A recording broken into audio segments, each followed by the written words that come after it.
Welcome to Season 2, Episode 3 of Cup of Joe podcast with Joe Aguirre, Matt Stevens, and Seth Blair.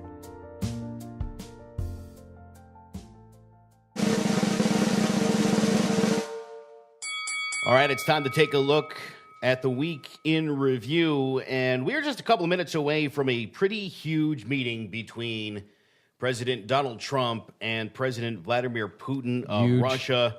Trump-Putin is my new favorite word. I'm just going to combine it into one. You guys want to go Trump-Putin this weekend? Oh, no. Oh, no. They're at the G20 summit in Poland. They exchanged a handshake this morning. Trump wasn't awkward at all. Not as aggressive as he usually was. I like that Putin came around with the left hand and pointed at him.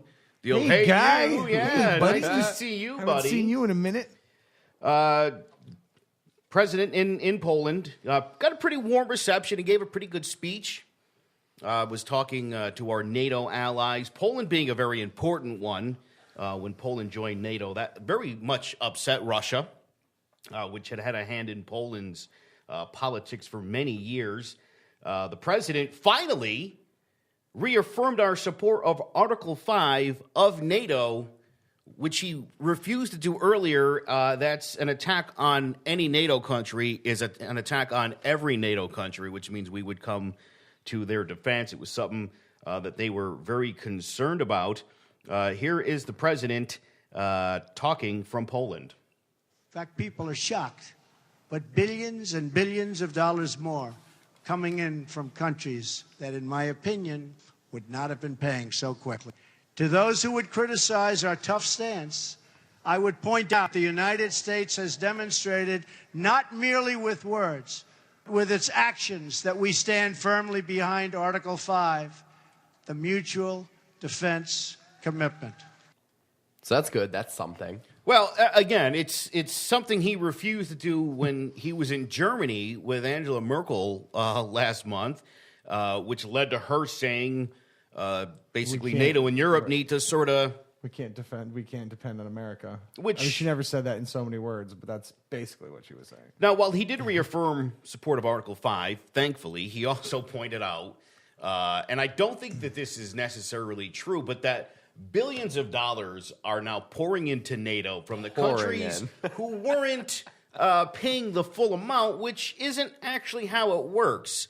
When Angela Merkel was with Trump, when she came here, he gave her a bill for what Germany wasn't quite kicking in. It wasn't even a real bill. I think it was on like Trump Hotel letterhead and written in crayon, but it was like, you owe NATO a lot. And that didn't go over well.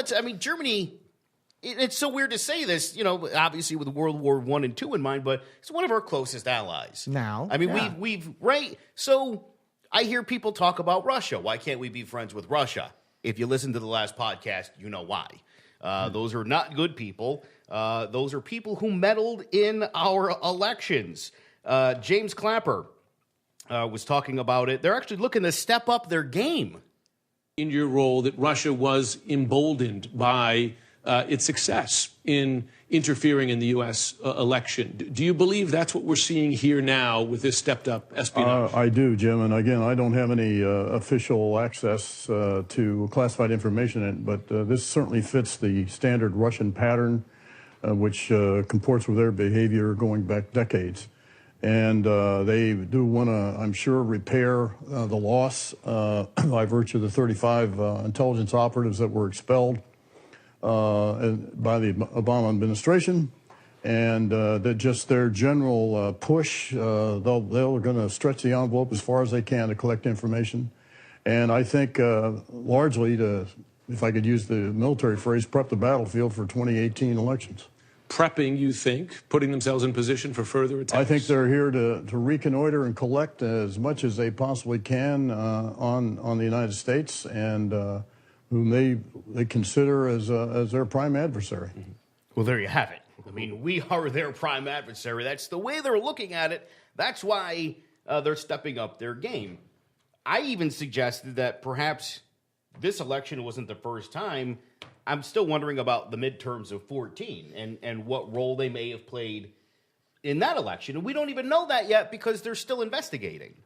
And it's important to remember this person that was just talking, James Clapper, is highly respected, and he's in a place to know. He said this adheres to the pattern of behavior of Russia. Well, he would know that because he was in a job where he had to deal with Russia all the time.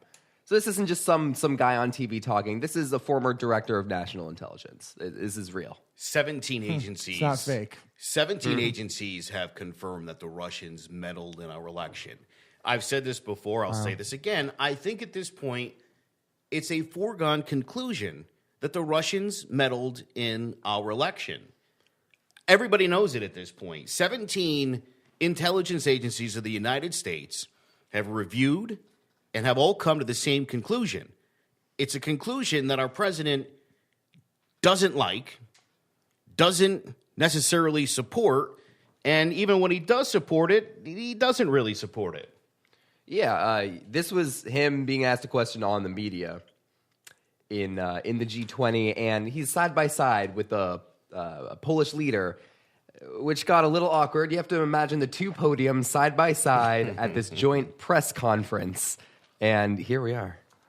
I think it was Russia, and I think it could have been other people in other countries. Could have been a lot of people interfered. I said it very simply. I think it could very well have been Russia, but I think it could well have been other countries, and I won't be specific, but I think a lot of people interfere. I think it's been happening for a long time. It's been happening for many, many years. Now, the thing I have to mention is that Barack Obama, when he was president, found out about this in terms of if it were Russia, found out about it in August. Now, the election was in November. That's a lot of time. He did nothing about it. Why did he do nothing about it? He was told it was Russia by the CIA, as I understand it. It was well reported. And he did nothing about it. They say he choked. Well, I don't think he choked. I think what happened is he thought Hillary Clinton was going to win the election, and he said, let's not do anything about it. Had he thought the other way, he would have done something about it. So he was told in early August by presumably the CIA that Russia was trying to get involved or meddling pretty strongly with the election. He did nothing about it. The reason is he thought Hillary was going to win.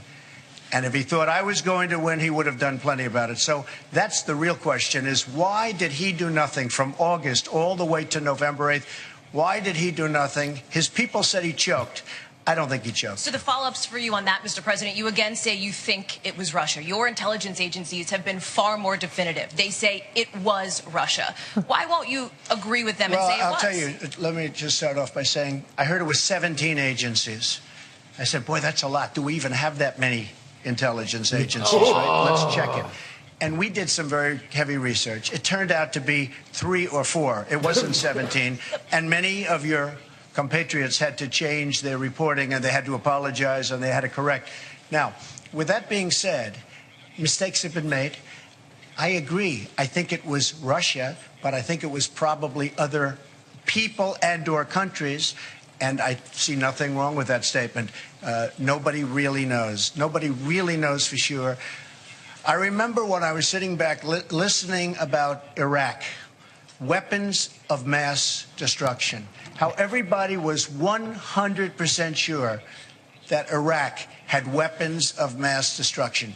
Guess what? That led to one big mess. They were wrong, and it led to a mess. So it was Russia, and I think it was probably others also, and that's been going on for a long period of time. But my big question is, why did Obama do nothing about it from August all the way to November 8th? He did nothing about it, and it wasn't because he choked.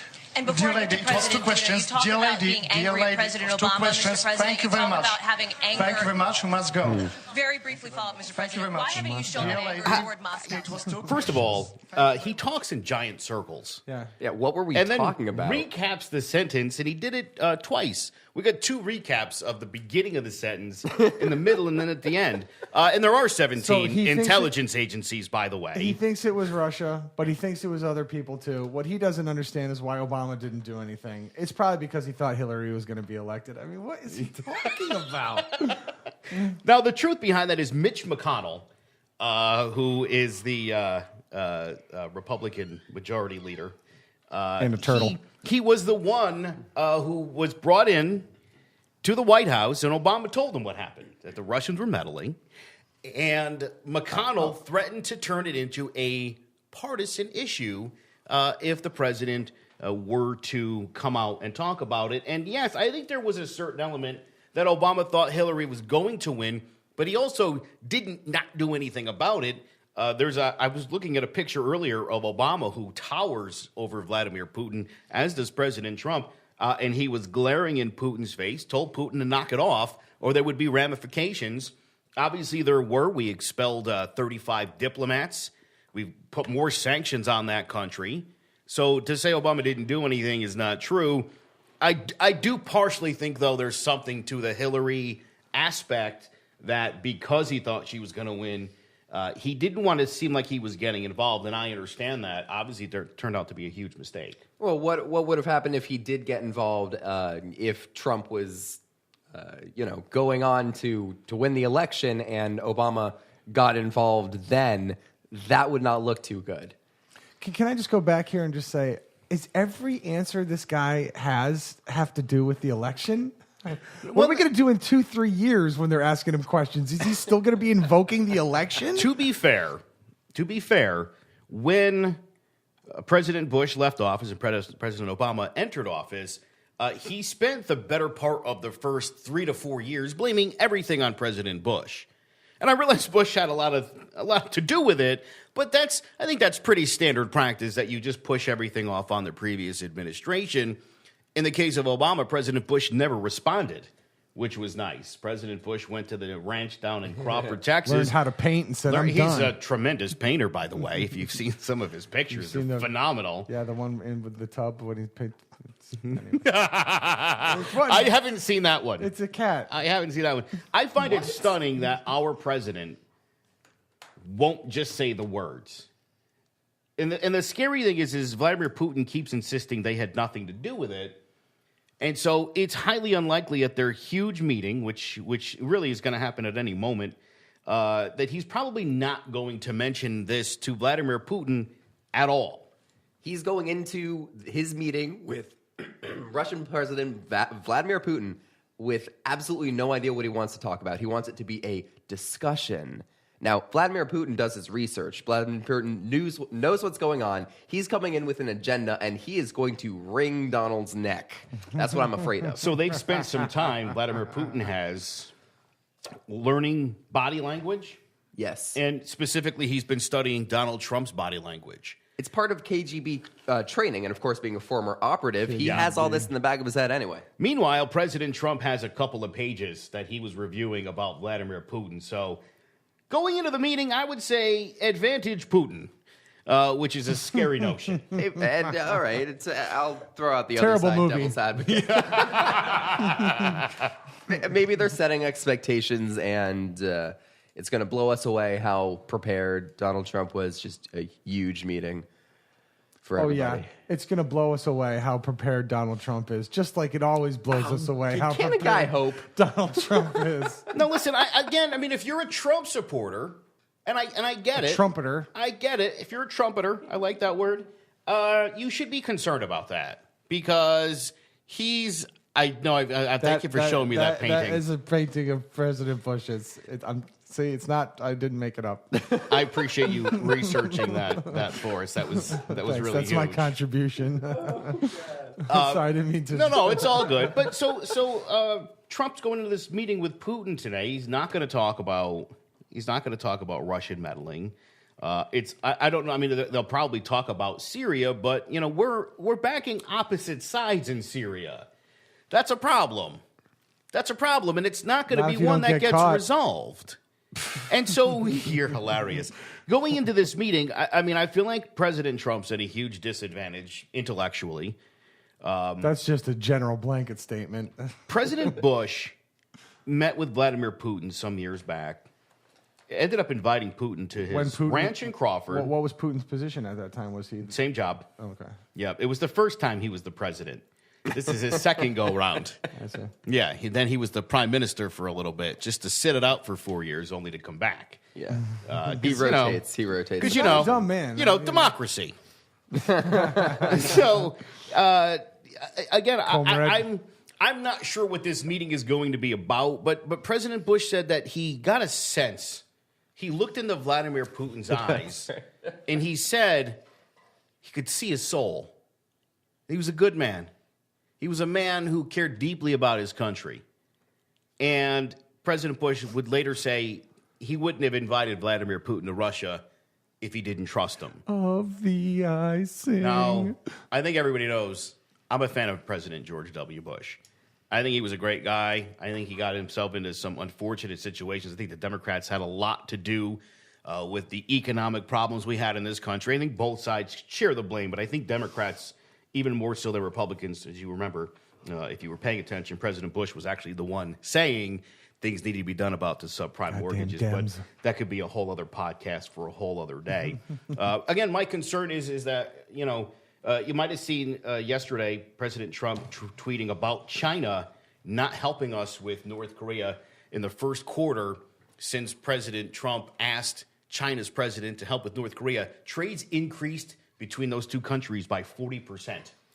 I don't think that's good for North Korea or for China because Trump doesn't like when people don't do what he asks them. And they said they would help. They had this great meeting over chocolate cake. The best chocolate cake that you've ever seen while I was bombing people. In your life.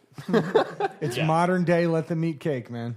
That's what it is. It's a modern day let them eat cake. And this is where we are. And now President Xi of China ate the cake and is...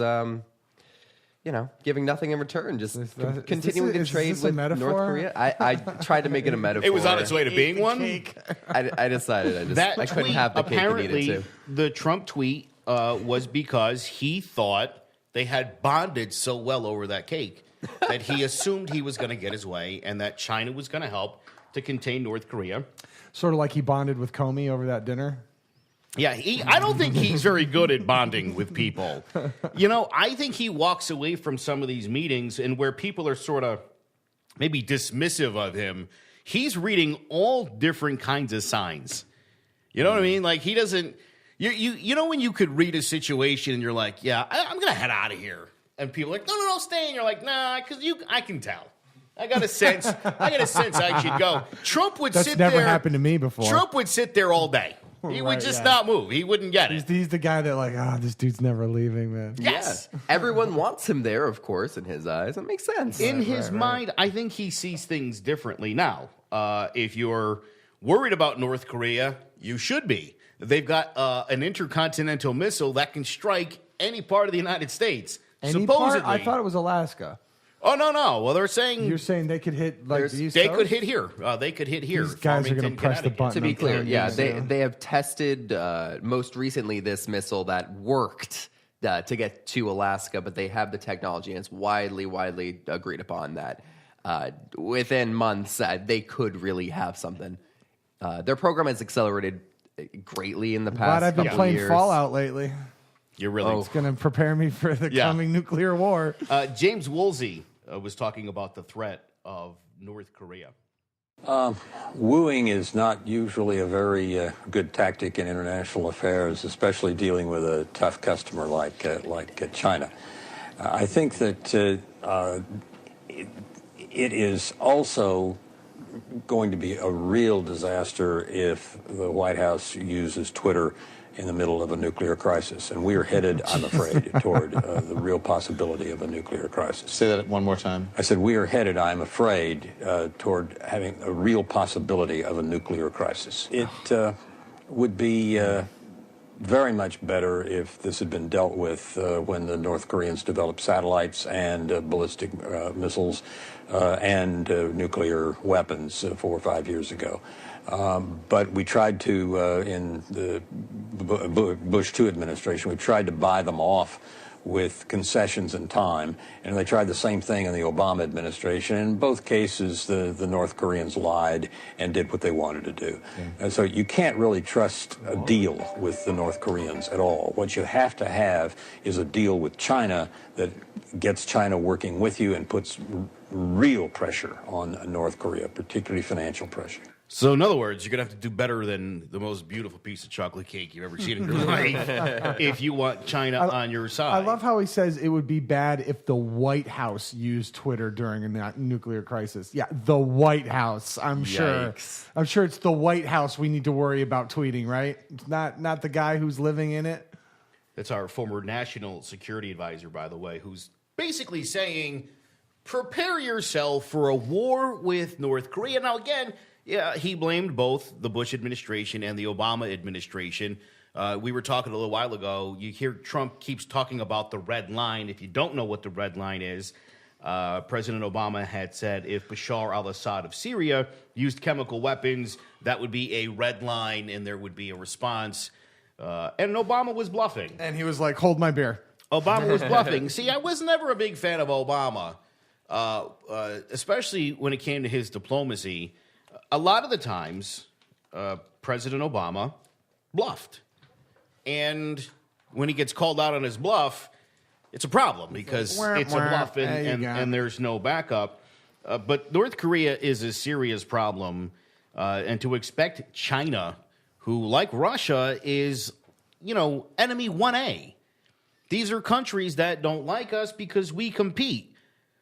We consider ourselves, the number one economy in the world. China thinks the same of themselves, as does Russia. They think of themselves as world leaders.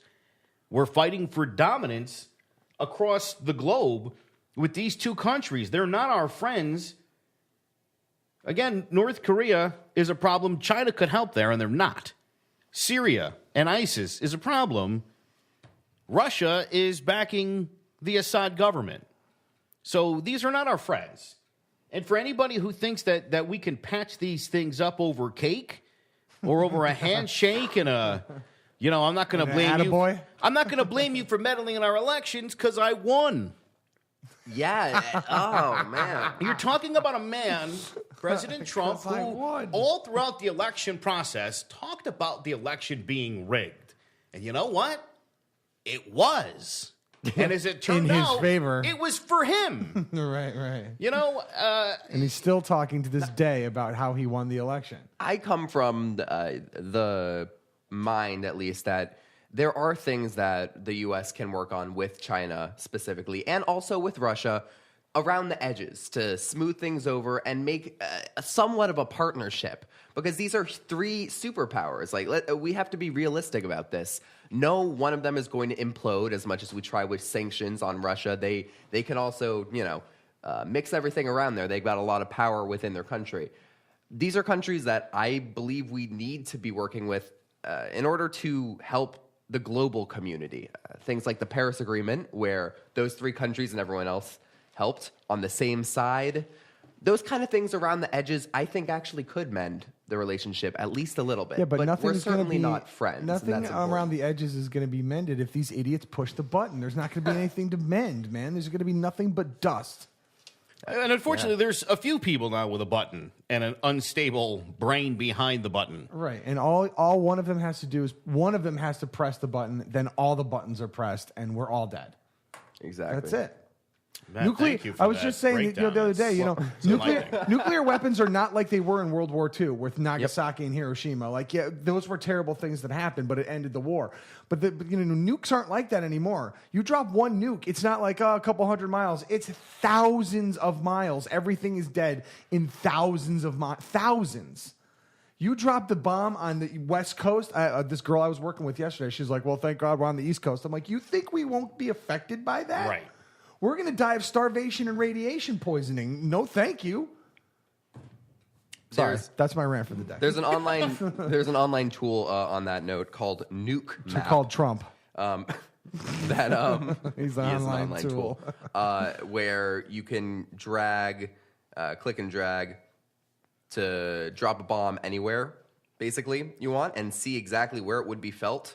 Oh, really? So not only felt, but completely, where it would completely destroy. So it's like a Google Earth, but for nuclear weapons? They use Google Earth. That's awesome. Whoever developed that, God bless them. It's also terrifying. Yeah. You can adjust for wind speed and things like that. But regardless, it's destruction. It's death. It's destruction. It's a big deal. We're not going to be talking about chocolate cake at Mar-a-Lago. I'll tell you that. It wasn't Mar-a-Lago, wasn't it? It was. Of course it was. It's always Where else Mar-a-Lago. would it be, right? Certainly wouldn't be the White House. So yeah, there's a lot to be concerned about right now. There's North Korea, there's Russia, there's ISIS, which, I would just like to say that awesome plan that candidate Trump had, Right, 30 to days. defeat ISIS In 30 days, and he didn't want to tell us about it? I'm starting to think he made that up. I'm starting to think he didn't really have a plan to defeat ISIS in 30 days. I don't believe that there ever was one. Day almost 200. Most of his election promises, drain the swamp and all these things that just, he was like, I didn't mean that. Bomb the blank out of him. Yeah. Well, to hear the president say, I was a candidate then, is also very disheartening, because what he's basically telling us is candidates say whatever. I said whatever I needed to say to get into office. Right. But now I'm in office. So. Like every other politician. Right. It's like when you were in school and you were running for class office and you were like, no homework and summer starts in May. Right. And everyone's like, I'm voting for that guy. All water fountains will have Gatorade. Pizza, Monday, Tuesday, Wednesday, Thursday, and Friday. I'm totally voting for that guy. So we've got all of these problems with all of these countries.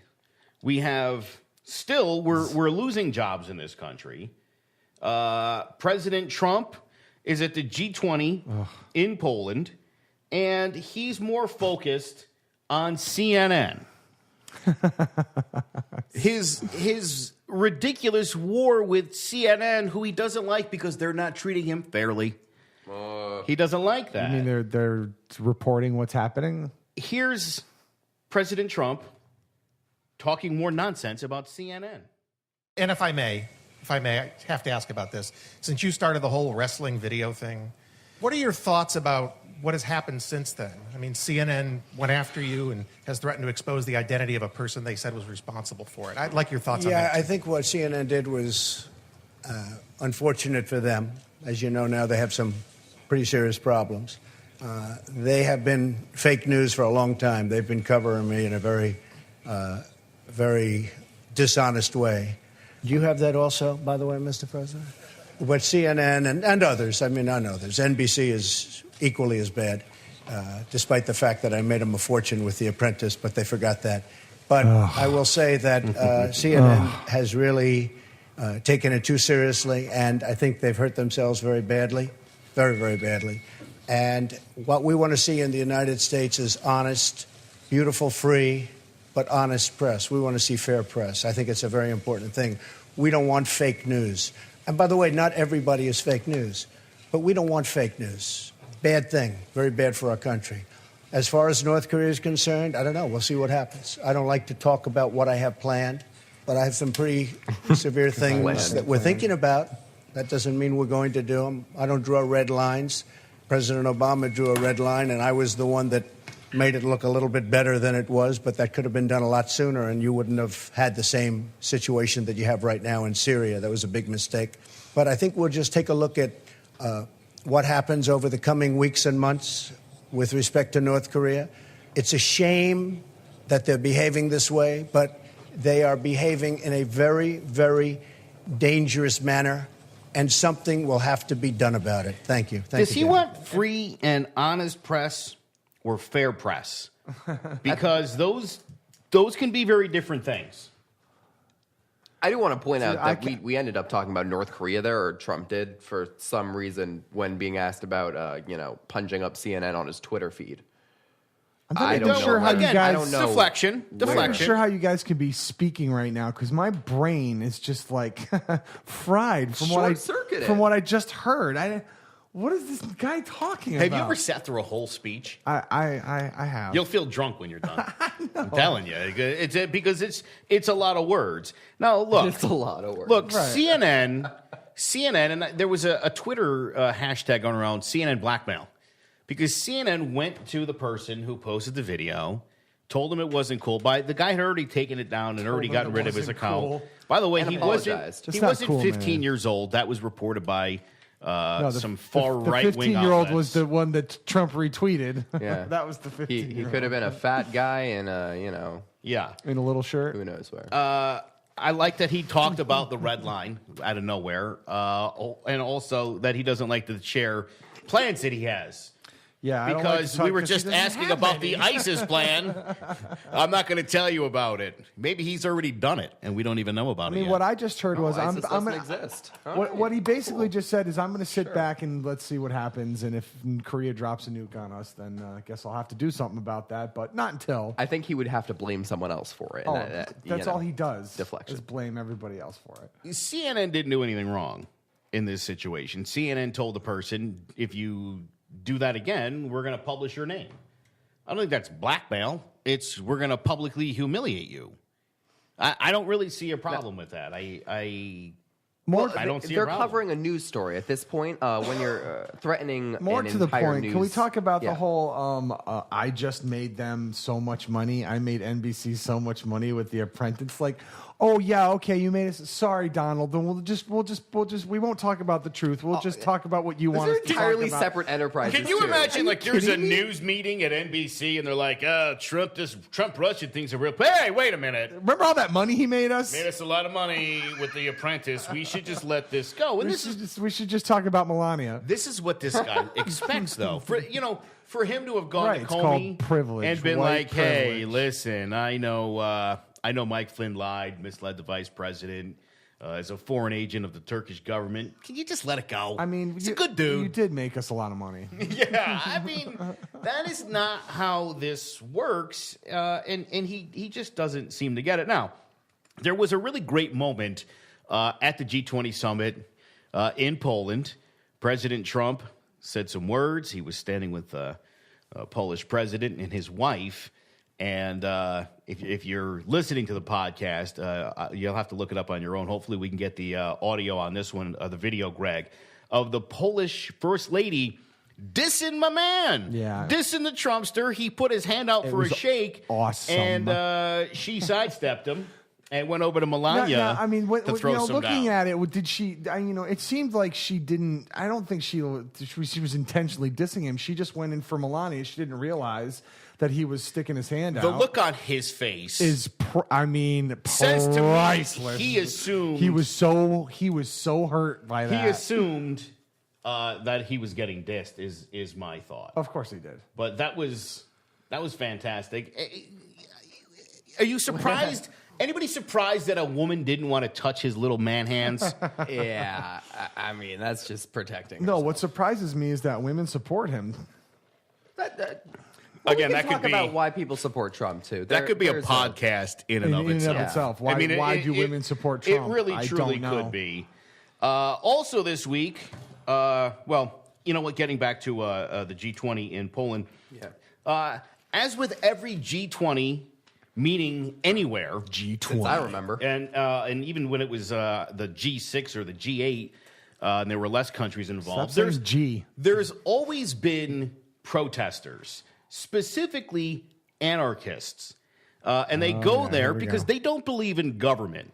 And I want to be very clear right now that anarchists are not liberals. What? I mean, some could be. Anarchists but by and large, are not liberals. anarchists are not liberals. Please separate the two. I remember on Inauguration Day when there were some anarchists who announced they were going to be going, and they were destroying downtown D.C. They smashed a garbage can through a Starbucks, and people were like, liberals, so stupid, destroying all the stuff. They're anarchists. Those are a completely different group of people. They don't believe in any government, especially 20 governments out of the entire world planning the entire global economy. That's disturbing to some people. Not me, because I'm not an anarchist or liberal, okay? But they're different people, and I think it's important to know that. Conservative outlets yesterday were referring to the protests at the G20 as riots. And again, thank goodness that Shepard Smith remains the voice of reason on Fox. I'm sure he got bashed by his audience, but if you watch the video, these were hardly riots. He's talking over images of people standing around and protesting. Milling That's around. The backdrop here. It's not a riot. If you look, there are many people standing around. There have certainly been some skirmishes. Police and some violent demonstrators have clashed. There's no doubt about this. I remember seeing this in Seattle back in the day. There are anarchists who come from around the world and cause havoc. It's what they do, but this is decidedly not a riot. These are protests. You can agree or disagree with the protesters. You certainly can do that, but the pictures tell the story, and there have certainly been arrests. The police have come in with water cannons. They said this ends at 8 o'clock local time in Hamburg. That was an hour ago. And just a couple minutes before then, they came in with the announcements in German saying you got to clear the streets. The demonstrators didn't clear the streets. The police came out, as they promised they would, with the big trucks with the water cannons, and they sent some smoke dispersing. There you see one on the upper right-hand corner. That's video from a few minutes ago. That's not happening again. And if we can come to the live picture where in Hamburg, with the live picture overlooking all of this, there it is. The cops and the riot police are on the move. But the rioting is just not happening. He did try to bring up rioting as much as possible. I will say that. I'm sure that was in his script, but he couldn't bring himself to call it what it wasn't, which is very good. You know, can I just say, as someone who has waited tables before, I wish that when the restaurant closes, I could just come in with water cannons and just be like, "You're out of here! Yeah, we're closed now." Shepard Smith is like Kindergarten Cop 3. It's not the riot. It's not the riot. I've said this before, and I'll say this probably in every podcast. Thank goodness for Shepard Smith, because look, we talked about this on the last podcast. Oftentimes, what Fox News does is they will either underreport a story or just allude to it. You know, we talked in the last podcast. There were 8 or 9 intelligence chiefs testifying before the Senate Judiciary Committee, and Fox News didn't even cover it. The 5 was on, which is 5 hot conservative women who mostly talk bad about Hillary Clinton. That's what they spend the hour of the show doing. They don't really tackle any actual topics. They just talk about the Clintons, and that's fine. You're playing the Iranians. I get it. But when there are actual people testifying before Senate committees, cover it. Get a camera in there and cover it instead of trying to tell people what's happening, because to be able to see it with your own eyes, that's the only way you know whether something is true or not. And far too often, I think people are just sort of relying on what the news is telling them. And when it comes to Fox, and this is why I'm not as much of a Fox fan as I used to be, they're sort of dictating what the news is. And when it's things of major importance, they sort of underreport it, or they'll allow the narrative to be untrue. Yeah, as if it doesn't speak to their talking points, they will definitely downplay it. You see the same talking points from these guys like over and over again. You know, you can always tell what the talking points are. Yeah, I think that's good. From a critical point of view, you can come in, but people watching these networks who watch them every day, have them on in the background wherever they go. It's gospel to them. It's not necessarily gospel. It's just, you know, it's been repeated a lot. These are not stupid people. It's just this is a news source to them that hasn't been checked. You know, they're not going and making sure Fox News is right, because Fox News is fair and balanced, of course. They do everything. They're actually changing their slogan on the truth. Yeah, they recently did get rid of the fair and balanced. No, but that's true. Is that real? Yeah. Yes. They got rid of it. Finally. Someone woke up over. I think Shep Smith was like, "It's not fair or balanced. We need to change that." Yeah. No, well, Shep Smith said it. Now we're really screwed. Shep. Also this week, the Obamacare repeal and later on replacement is the new thing. Let's just get rid of it now. We'll worry about it later. Let's completely destroy the insurance market, and then we'll just rebuild it in a couple of months. That probably is the worst plan that they could come up with. Ted Cruz is working on something, an amendment basically to... Who? The literally most annoying man on the planet? Most hated in the country. He's working on this bill with Mitch McConnell, or this amendment to the bill, which my understanding is would leave catastrophic results. So the Republicans really at this point are going in the wrong direction on the health care bill. It's got a 12% approval rating.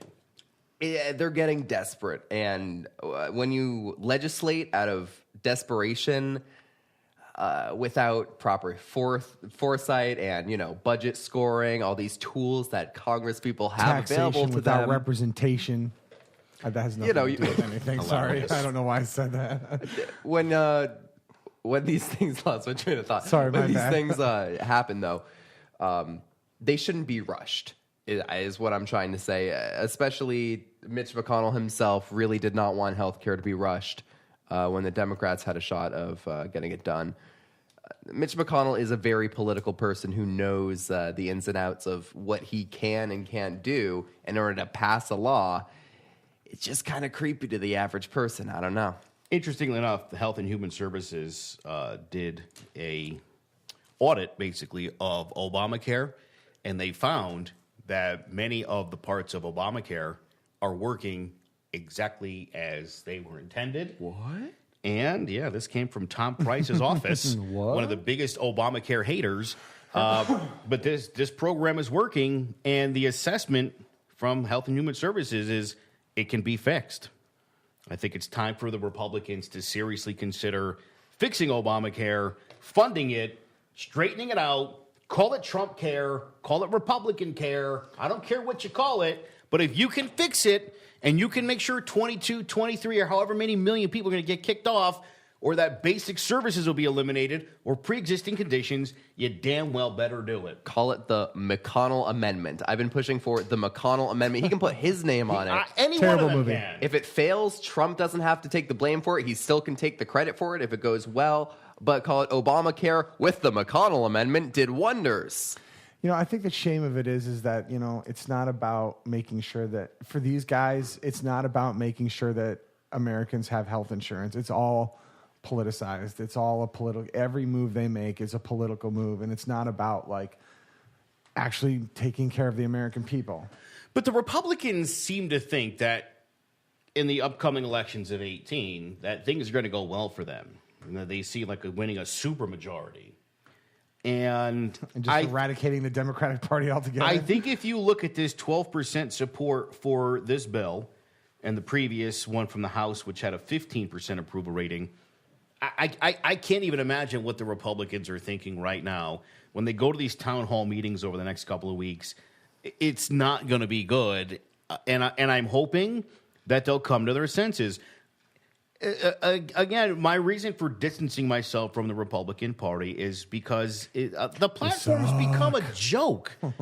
It's like people want health care for all, every single person. It's a right. And the Republicans are like, get a job if you want insurance. And it's, that line of thinking doesn't hold water. Do a little research on who's on state benefits and things of that nature, and you'll come to a very different conclusion. It is not by any definition a black and white issue.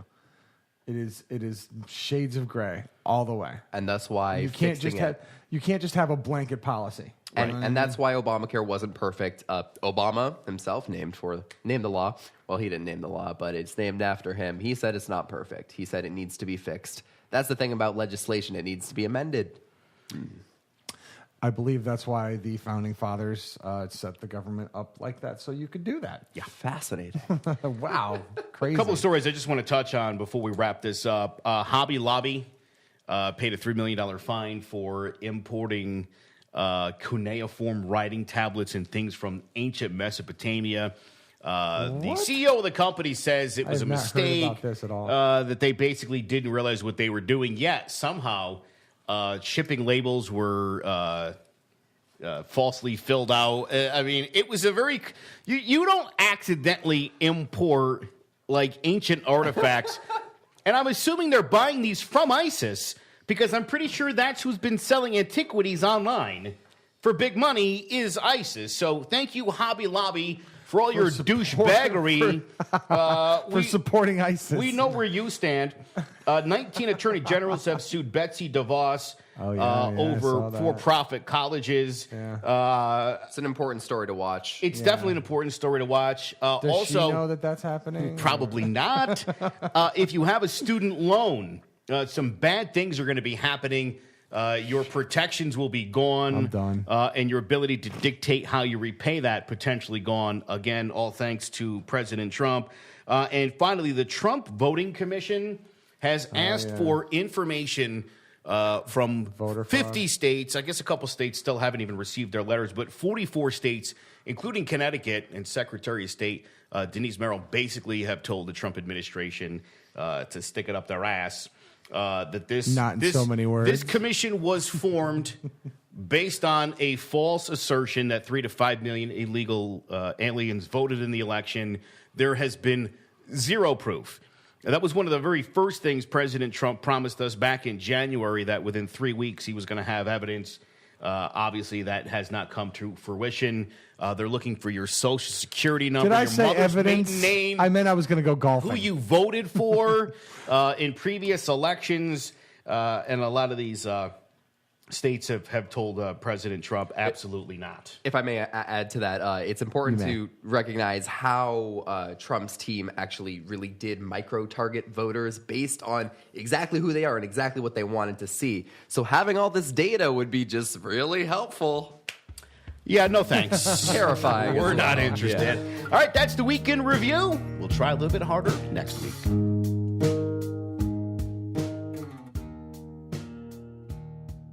Season 5 of House of Cards is on Netflix. And I remember before this new season was released thinking to myself, how in God's name, because I love House of Cards, but how could they possibly top what's actually happening in Washington, D.C. right now? The show is very reflective of like things that are going on. It most obviously, just by definition, most it's about definitely it's about Washington insiders. Obviously, I got a chance to interview Kevin Spacey.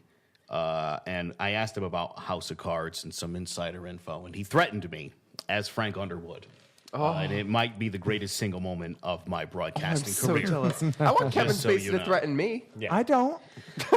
I want to work with Kevin Spacey and be in a movie with him, but I don't want him to threaten me. Kevin Spacey as Frank Underwood is great. He is a conniving, backstabbing, he's the kind of president you could be proud of. Now, but let's be clear, he's talking about Frank Underwood, not Trump. But with that in mind, I'm going to read you guys some quotes. And I'll go back and forth between you. Let's see who can get the most right. Oh, boy.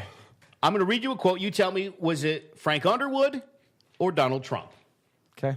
All right, Matt. Matt, we'll start with you. Sure. Yep, I'm good. Democracy is so overrated. Frank Underwood. That was Frank Underwood. Yes, it was. Ding. Right. One for Matt. All right. Seth. Yes. The point is, you can never be too greedy. I think that's our president. That is Donald J. Trump. I was going to say Michael Douglas in Wall Street, actually. That's what it sounded like. As long as you're going to be thinking anyway, think big. That's Donald Trump. That is Donald Trump. Yeah, nice job. Frank would never say that.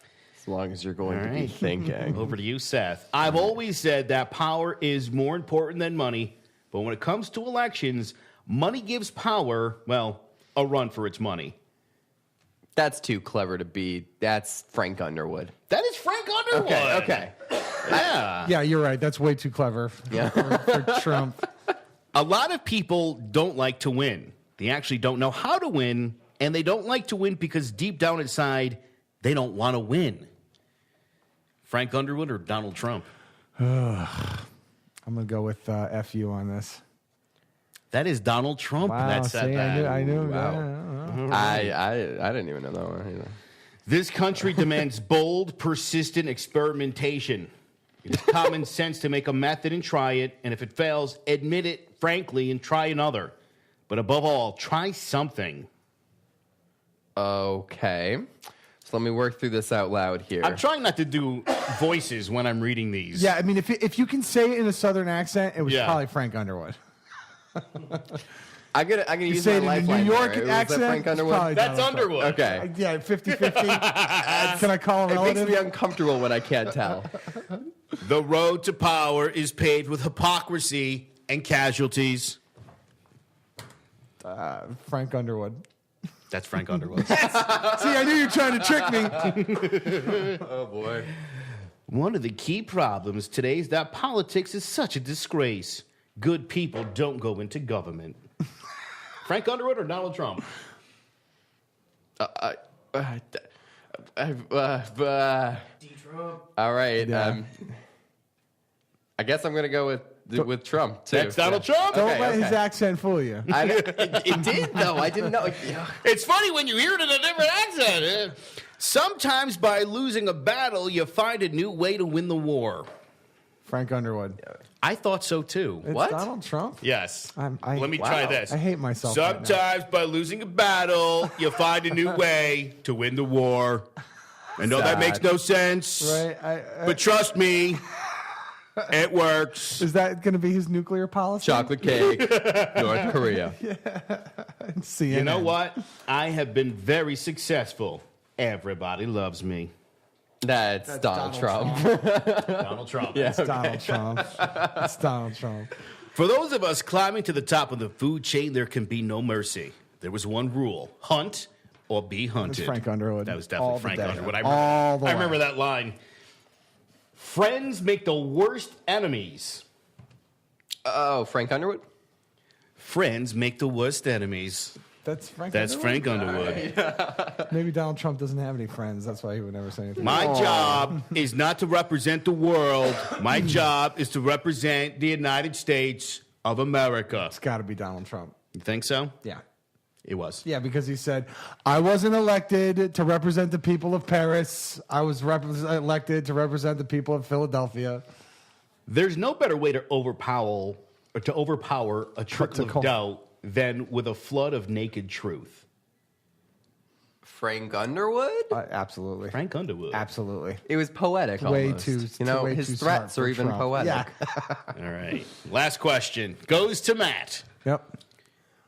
I thought being president would be easier than my old life. It's so Donald Trump. I thought being president would be easier than my old life. And if you get a chance, you should look up Mark Hamill reading Donald Trump tweets as the Joker. I mean, they're just the best. The best. We should play a clip sometime.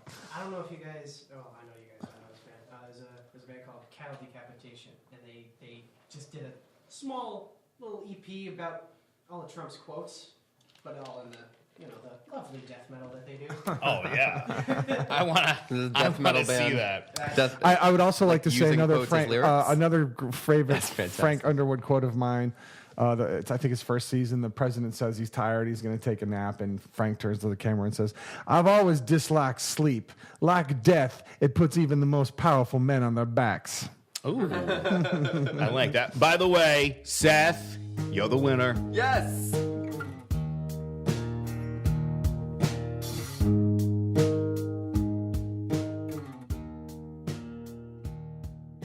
All right, our final segment is breaking fake news. I love this one. Breaking bake news. I think this is important because within any given week, there are nonsensical news stories that come from the very far left and the very far right. And I think it's important. Your Alex Joneses. Earlier this week, I saw a couple people posting about Kid Rock being found dead, which would have been a terribly tragic story. Oh, yeah, that would have sucked. But Kid Rock is unfortunately very much alive. Okay. He did not die. Put that to rest. But he will. Don't worry. Put the story to rest, not Kid Rock. Let's be clear. I want to suggest something to people who post fake news, unwittingly oftentimes, and I am talking about the president right now. If you see something like Kid Rock died and no one else is reporting on it, you might be reading a fake news story. I think that's a good way to know. If you haven't gotten a notification on your phone that Kid Rock is dead from an accredited news source, he's not dead. If you're like me and you have like 16 different news apps, if you only get one notification, it's probably not dead. You know, metaphorically, I think he is dead. All right, well, there was a story out this week that a drastic increase of monthly payments were going out to the delight of Social Security recipients. This was mostly reported by conservative-leaning sites crediting President Trump with boosting Social Security that's not payments. fake at all. A cost of living adjustment for Social Security payouts went up with a 0.3% increase as of January.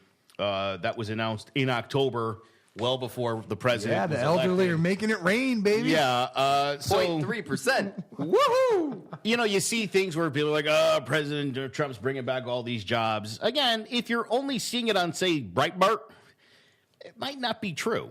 And even if you think CNN is fake news, and maybe you do, there's other news sources. The AP's a good one. I saw not too long ago, a couple weeks back, that Trump had brought back like 50,000 coal jobs, and the number was more like 12. Yeah. Like not 12,000, like 12. Literally 12. Literally 12. Literally a dirty dozen. I think I mentioned in the last podcast, JCPenney employs more people across the country than there are coal mining jobs.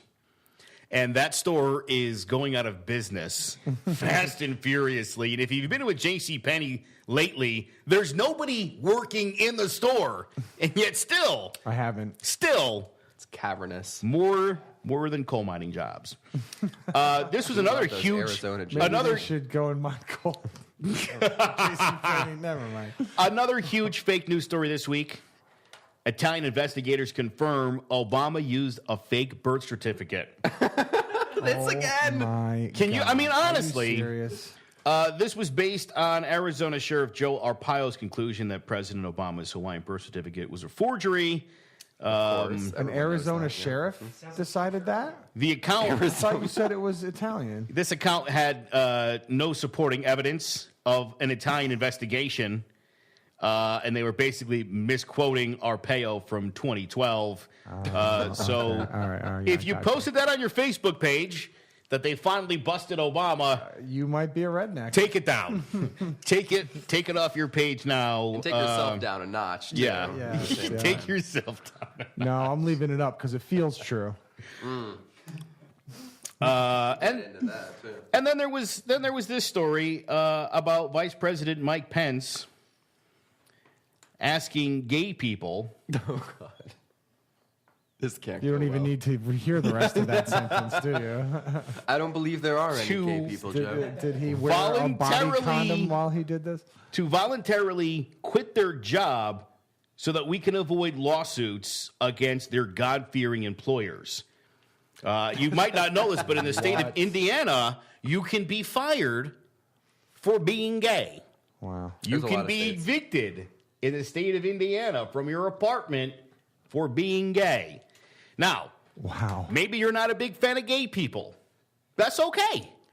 But if you think gay people should be able to be fired from their job and evicted from their apartment because of their lifestyle, you shouldn't live in America. You know, I've said this my whole life. When you say gay people, the operative word there is people. Yes. I absolutely agree. And another thing to think about is the roles flipped and everything is backwards and upside down. Black is How white. would you feel getting fired for marrying your wife? Right, for being straight. That would suck. Yeah, right? Like, It'd be an uproar. It's ridiculous. What? It would be an uproar. It would be terrible. And It would it's be not. really horrible. I'd and be it's like, I'm fake not gay, news. but my boyfriend is. All right, well, that is the week in fake news. Don't believe everything you read.